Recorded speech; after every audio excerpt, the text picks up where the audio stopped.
आज बताऊंगी Dalton's atomic theory. ठीक है, क्या थी ये डाल्टन्स एटॉमिक थ्योरी? पहली बात तो ये बेस थी लॉ ऑफ केमिकल कॉम्बिनेशन पे। अभी अभी मैंने आपको बताया दो लॉज ऑफ कॉम्बिनेशन बताए थे। एक बताया था कंजर्वेशन ऑफ मास वाला, और दूसरा बताया था कि कंपाउंड जब भी बनता है तो उसके जितने भी एलिमेंट्स होते हैं वो सारे के सारे फिक्स प्रोपोर्शन में होते हैं। इन्हीं दोनों बेस्ड है, दोनों लॉज पर बेस्ड है हमारी डाल्टन्स एटॉमिक थ्योरी। इन्होंने क्या क्या थ्योरी बताई? इन्होंने 6 बातें बताई हमें एटम के बारे में। क्या बातें बताई? पहला है, according to Dalton's atomic theory all matter whether an element, a compound in a mixture is composed of small particles called atom। इन्होंने कहा कि कोई भी एलिमेंट हो, कोई भी कंपाउंड हो, मिक्सचर हो, उसमें जो आपके सबसे छोटा जो पार्टिकल पार्ट करेगा वो कौन है? हमारा एटम है। यानी कोई भी चीज आपकी बनी हो, सपोज करो आपका कोई मेटल है, सोडियम है, सपोज ये बना, ठीक है, इसमें जो सबसे छोटा पार्टिकल होगा वो क्या होगा हमारा? उसका हम नाम देंगे एटम। फिर इन्होंने एटम के बारे में कुछ अपनी पोस्टुलेट्स बताई। वो क्या पोस्टुलेट्स थी?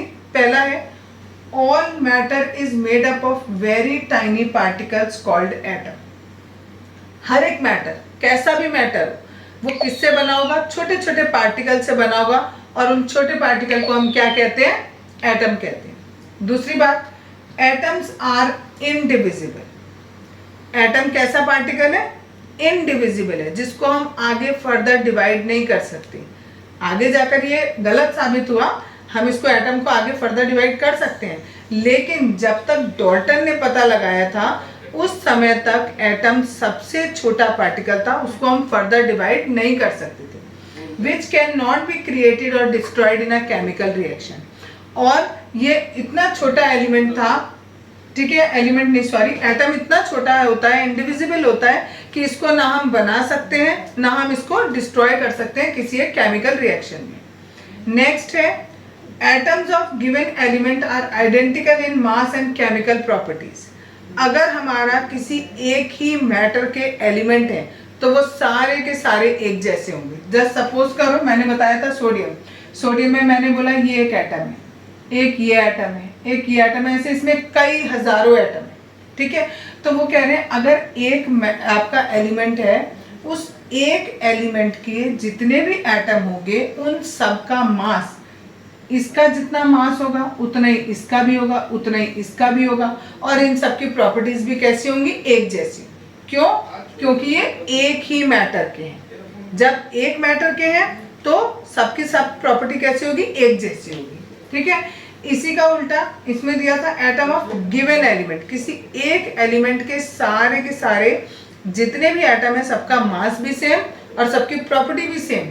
अगला पॉइंट है कि अगर हमारा एलिमेंट डिफरेंट है, जैसे एक मैंने लिया यहाँ पर सोडियम, दूसरा मैंने ले लिया क्लोरीन सपोज, ठीक है, इसके एटम और इसके एटम, इसका मास अगर m है तो इसका हो सकता है m डैश हो, इसकी अगर प्रॉपर्टी कुछ और है, हो सकता है इसकी प्रॉपर्टी है कि इसके जो एटम है वो किसी भी उसको मैग्नेट को चिपक जाते हैं जाके, हो सकता है इसकी जो प्रॉपर्टी हो सकता है वो कहे कि वो नहीं चिपक रहे, हो सकता है कि इसका जो एटम है इसकी ये प्रॉपर्टी है, केमिकल प्रॉपर्टी की, ये पानी में सॉल्युबल है, हो सकता है इस वाले की प्रॉपर्टी कैसी हो कि वो पानी में सॉल्युबल ना हो।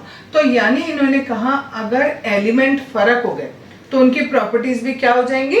अलग हो जाएंगी। इससे पहले वाले में बोला था कि अगर एक ही है, अगर हम इसको कंसिडर ही नहीं कर रहे, केवल एक ही एलिमेंट है, ठीक, इस एलिमेंट के अलग अलग एटम है, तो इन सब का मास सेम होगा और इन सब की प्रॉपर्टीज भी कैसी होंगी? एक जैसी होंगी। लेकिन अगर एलिमेंट चेंज हो गया तो क्या होगा?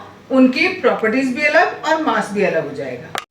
नेक्स्ट पॉइंट है, atoms combine in the ratio of small whole number to form compound. अगर सपोज आपको कोई एक कंपाउंड बनाना है, सपोज हमें वाटर बनाना है, ठीक है, वाटर बनाना है तो हमारे पास हाइड्रोजन के एटम्स हैं और ऑक्सीजन के एटम है, तो कह रहे हैं जब ये आपस में कंबाइंड होंगे तो होल नंबर में कंबाइंड होंगे। जैसे हाइड्रोजन के 2 और ऑक्सीजन का कितना? 1।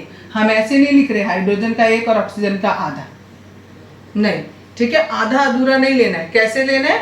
होल नंबर्स में एटम लेने हैं आपको। अगर कोई कंपाउंड बनाना है तो उसमें क्या होगा, सबके सब जितने भी एलिमेंट्स होंगे उन सबके एटम कितने नंबर में होंगे? होल नंबर्स में होंगे। नेक्स्ट है the relative number and the kinds of atom are constant in a given compound. अगर एक कंपाउंड फिक्स कर दिया हमने, कार्बन डाइऑक्साइड फिक्स कर दिया, तो वो कह रहे हैं काइंड्स ऑफ एटम, इसमें कितने तरीके के एटम है वो भी फिक्स होगा और उनके नंबर भी क्या होंगे? फिक्स होंगे। जैसे हमारे पास दो काइंड के एटम है, एक कार्बन के और एक ऑक्सीजन के। अभी बताया था ना ये वाला फोर्थ वाला पॉइंट कि अगर एलिमेंट अलग है तो उनके एटम कैसे होंगे? अलग अलग होंगे। इसका एटम अलग होगा, इसका एटम अलग होगा। इसके नंबर्स कितने हैं? एक, और इसका नंबर कितना है? दो। यानी कार्बन के कितने एटम है कार्बन डाइऑक्साइड के अंदर? एक, और ऑक्सीजन के कितने हैं? दो। तो वो कह रहे हैं रिलेटिव नंबर और काइंड्स ऑफ एटम वो दोनों के दोनों कांस्टेंट होते हैं किसी भी एक कंपाउंड में। सपोज करो मैंने एक और कंपाउंड लिया, ये ले लिया C6H12O6, ये शुगर का है, ठीक है। इसमें जो आपका कार्बन है उसके कितने एटम है? 6 एटम है। हाइड्रोजन के कितने हैं? 12 हैं, और ऑक्सीजन के कितने हैं? 6 हैं। तो ये फिक्स रहेगा, ये चेंज नहीं होगा। क्लियर है इतना?